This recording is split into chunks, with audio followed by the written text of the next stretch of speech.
Listening test. You will hear a number of different recordings and you will have to answer questions on what you hear.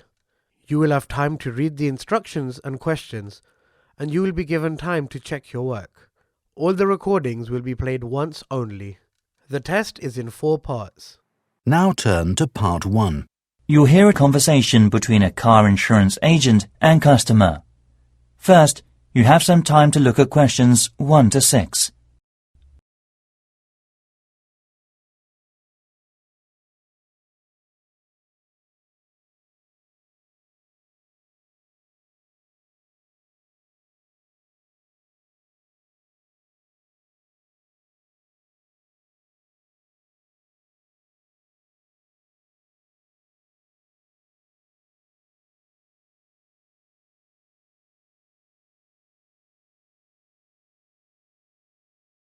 You'll see there is an example which is done for you. On this occasion only, the conversation relating to this will be played first. Hello. Nice to meet you. My name is Mary Fox. I am a car insurance marketing manager here. What can I do for you, sir? Oh, hello. I'm interested in buying some car insurance. Dealer's name is called Mary Fox, so Mary Fox has been written on the form. Now we shall begin. You should answer the questions as you listen, because you will not hear the recording a second time. Listen carefully and answer the questions 1 to 6. Hello. Nice to meet you. My name is Mary Fox. I am a car insurance marketing manager here. What can I do for you, sir? Oh, hello. I'm interested in buying some car insurance.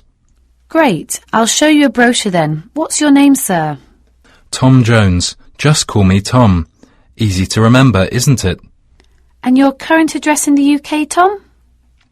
It's Flat 1, Woodhouse, Wolf Crescent. Wolf Crescent. Is that in the Surrey Quay area of East London? Yes. And what's your daytime phone number, please? My office number is 020 7788 1212. And could I ask you what you do for a living? I'm a cafe manager.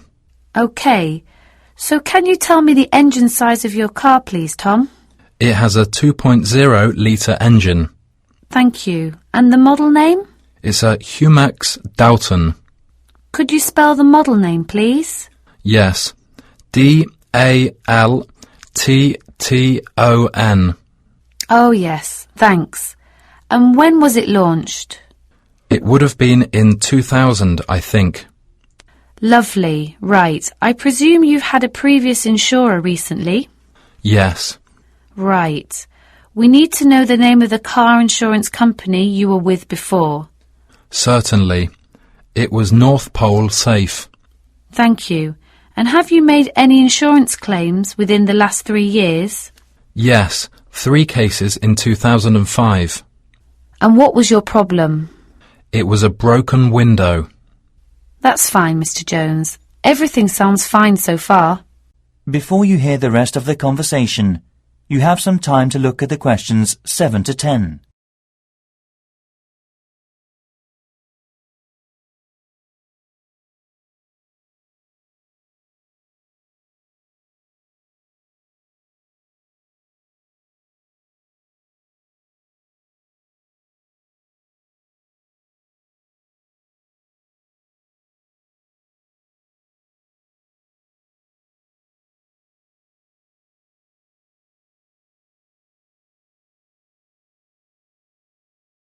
Now, listen and answer questions 7 to 10.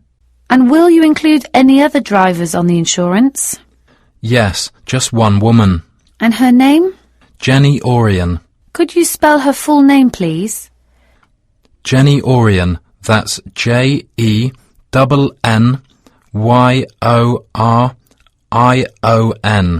OK, thank you. And what relationship is she to you? She is my business partner. And what will you be using the car for? Well, mainly for business use. Business use. Will you be using it for delivery? Yes, always. Anything else? No, that's it. And finally, when would you like to begin the insurance?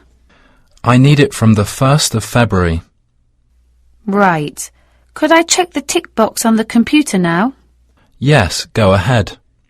And that comes out at £700 per year. Well, it's quite a bit higher than I've been paying until now, but it's just about okay. Great. How would you like to pay? Cash or card, sir? I'll use a credit card. Certainly, sir. That is the end of section 1. You now have half a minute to check the answers.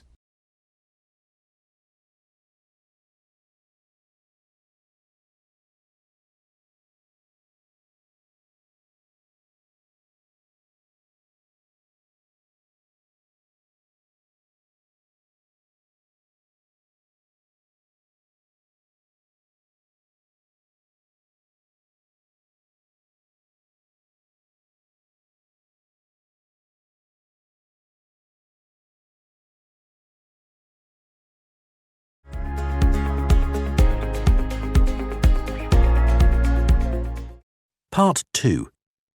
You'll hear a tourism program. Tourism Information Centre in Bath City.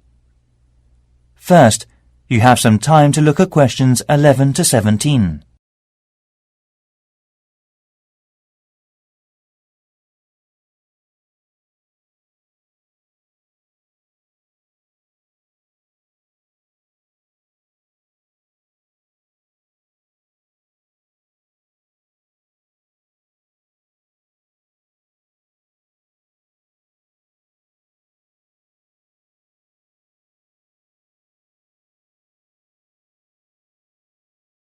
Now listen carefully and answer the questions 11 to 17. Thank you for visiting the Elephant Tourism Centre in the city of Bath. First of all, we have various attractions to see in the Roman Bath city, and we'd like to offer plenty of information that you may not have thought of before. How about a tour of the city by bus? There are 4 main stations, from south to north. Stop A, Palace Gardens. Stop B, Pulteney Bridge.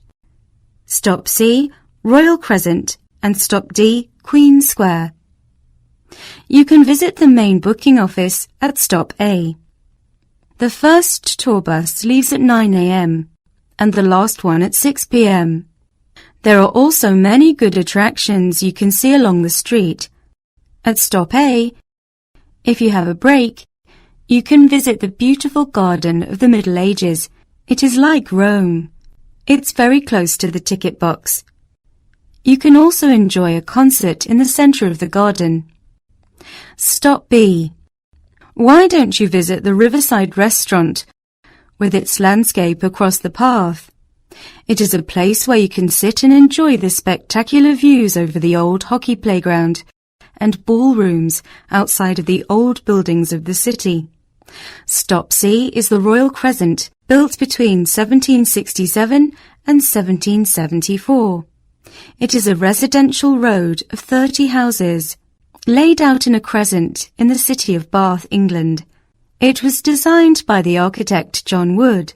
It is among the greatest examples of Georgian architecture to be found in the United Kingdom, and is a Grade 1 listed building.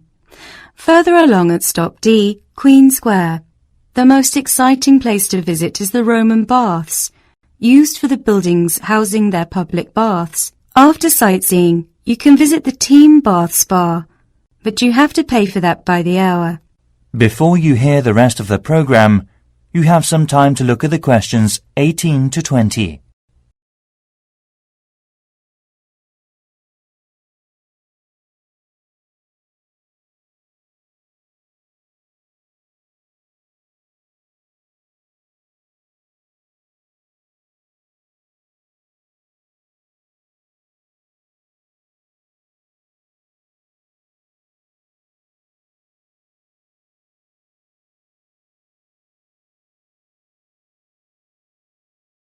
Now listen and answer questions 18 to 20. Besides, there are city boat tours. 2 local tour companies give special services. The Roman Boat Company operates all of its tours with an audio tour guide service available in English, German, French, Korean, Japanese and Chinese. Tours leave from 9 a.m. every 30 minutes. The boat departs from the Palace Gardens. Tickets are valid for 48 hours. Another company, the Best Boating View Company, is available with a live commentary in English only. Boats depart from Pulteney Bridge every hour from 9:30 a.m., with the last boat departing at 6:30 p.m. This service also offers refreshments free of charge. That is the end of section 2. You now have half a minute to check the answers.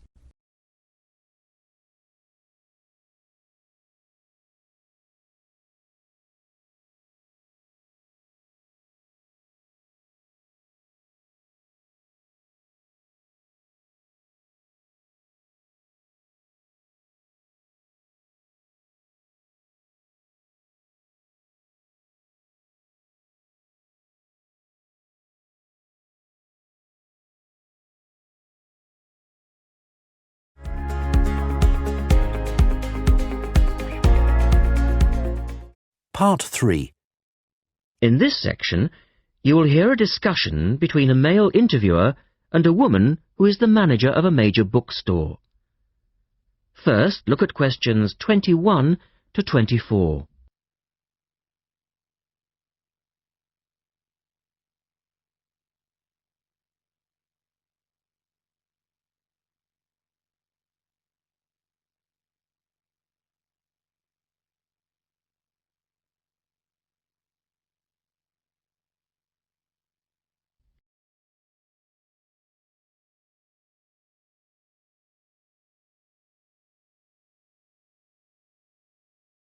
Now listen to their conversation and answer questions 21 to 24. The start of a new academic year is a challenge for booksellers. Lee Rogers talks to one major bookstore manager.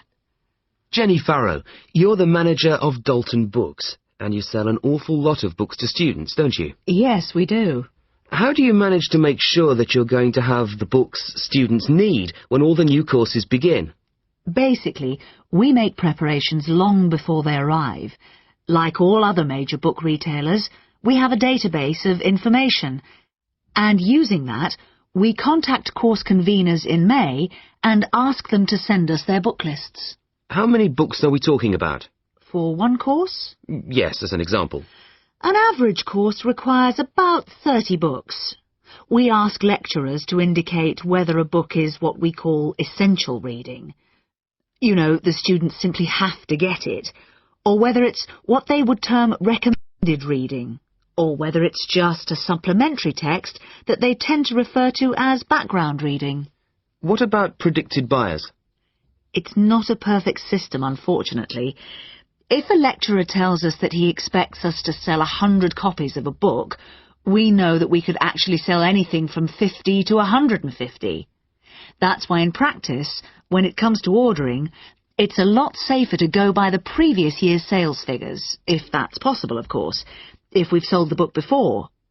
We also build other factors into the equation, including the type of course that the books are for, the student's year group, and a measure of our own judgment. And these criteria make a fairly accurate guide? As accurate as we can be, yes. Look at questions 25 to 30.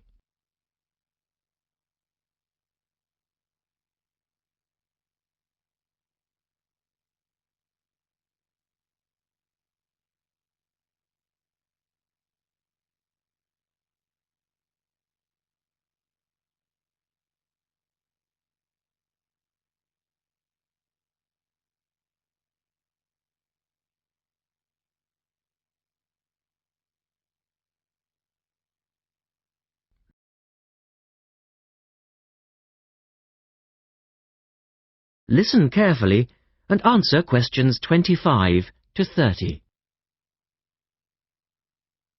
What about the publishers? Do they take an active role in promoting new books? Certainly. The academic and professional publishing market is worth about £700 million a year, so publishers go to some lengths to make sure their books are known. The standard procedure they use is to mail out catalogues to lecturers or colleges and universities. That's been the main form of promotion for years. Now, of course, they can also post details of new or revised works on websites. Some even go so far as writing individual letters to the appropriate lecturers in order to let them know what's coming up. The lecturers then contact you if they're interested. That's right. The publishers send us, the booksellers, inspection copies. Lecturers can then get a free copy and decide whether it's going to be suitable for their course. And how does it work with the students? What are they looking for and who helps them most? I think lecturers are best placed to understand the students' needs. Often the critical issue is what represents value for money for students. This is more important than price per se. Do students actually buy books before they start the course? Apparently, a large proportion of students wait to see what they need. Students have a firm idea of what constitutes a good book, so they tend to give themselves time to look at all the options before making a choice. They tend to go for books that are clear and easy to use. Often, the texts that their lecturers recommend turn out to be too academic and remain here on our shelves. Well, that was Jenny Farrow. And our guest tomorrow will be... That is the end of section 3. You now have half a minute to check your answers.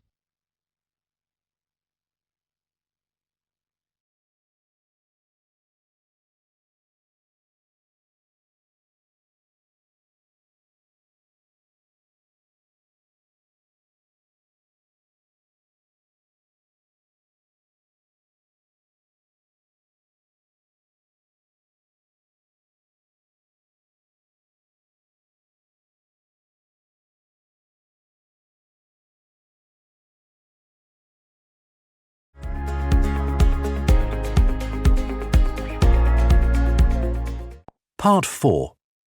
You will hear Rebecca Bramwell, an artist and illustrator, giving advice on how to get your first job or commission as an artist. First, you have some time to look at questions 31 to 35.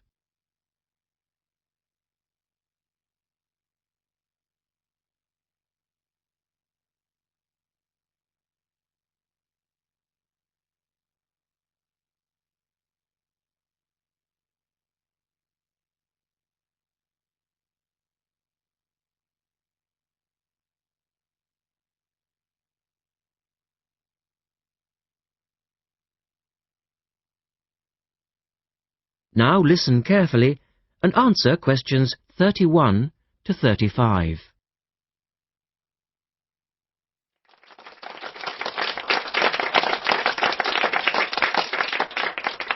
I'd like to introduce Rebecca Bramwell, an artist and illustrator who has come along today to talk to you all about getting your first job or commission as an artist. Over to you, Rebecca. Thank you for inviting me. I remember when I graduated back in 1983, I was very excited about getting my first commission. My degree was in fine art, and I'd worked long and hard to get it. I was an enthusiastic student, and I never found it difficult to find the incentive to paint. I think as a student you're pushed along by fellow students and tutors, and the driving force is there. However, when you leave college, you find yourself saying things like, I'll have one more cup of coffee and then I'll sit down to work. I hate to admit it, but I say it myself. Suddenly, it isn't finding the inspiration or getting the right paper that's a problem. It's you. In my view, there are a number of reasons why this happens. It's a real challenge making a decent living as a new artist. You have to find a market for your work. Often you work freelance and need to take samples or portfolios of your work from place to place. These experiences are common to a lot of professional people. But artists also have to bare their souls to the world, in a way. More than anything, they want praise. If people don't like what they create, then it can be a very emotional and upsetting experience hearing them say this.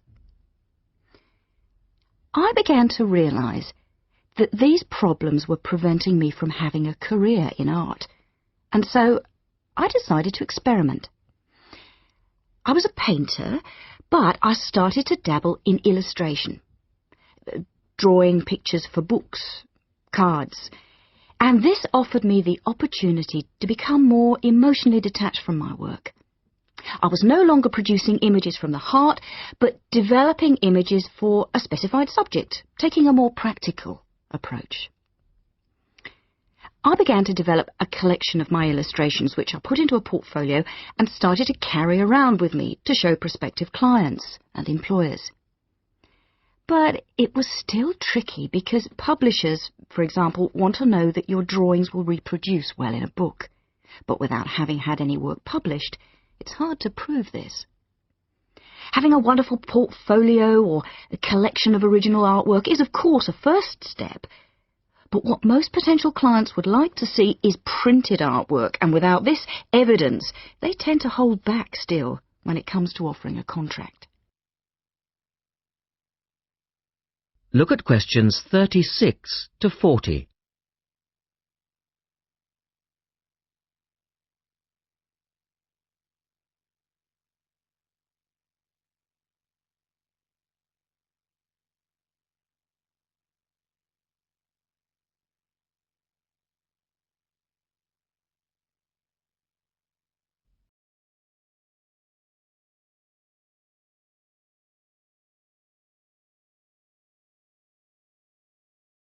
Now answer questions 36 to 40. Well, I overcame this problem in two ways. And I suppose this is my advice to you on preparing your portfolio of your best work. The first way was by submitting my work for a competition, and the one I chose was for a horoscope design and was sponsored by a top women's magazine. There are a few of these competitions each year, and they offer new illustrators an opportunity to showcase their work. The other approach I took was to design and print some mock-up pages of a book. In other words, I placed some of my illustrations next to some text in order to demonstrate how my work would look when it was printed. Perhaps I was lucky in that I had taken a degree that provided me with all-round creative skills so that I could vary my style and wasn't limited to a certain technique. Now, I think that is important. The art world and many other creative fields do try to pigeonhole people into snug boxes with an accompanying label. Now, I think you should try to resist this if you feel it happening to you. If you don't, you'll find it difficult to have new work accepted if you try to develop your style at a later stage in your career. Nevertheless, when you start out, and particularly when you're going for an interview, it's important not to confuse people by having a lot of different examples in your portfolio. One remedy for this is to separate your work into distinct categories. In my case, I did this by dividing my design-inspired illustrations from my paintings. It's then easier to analyse the market suited to each portfolio, such as magazines, book jackets, CD covers, etc. Working under two names is also useful, as it clarifies the different approaches and offers a distinction between them.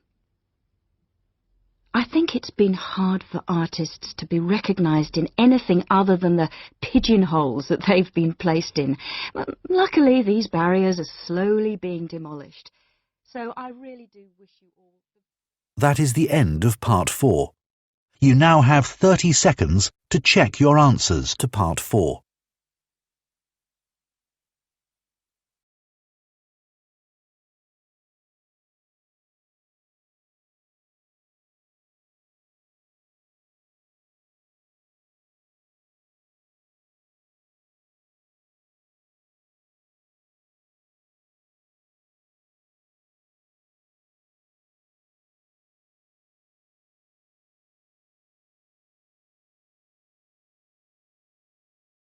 That is the end of the listening test.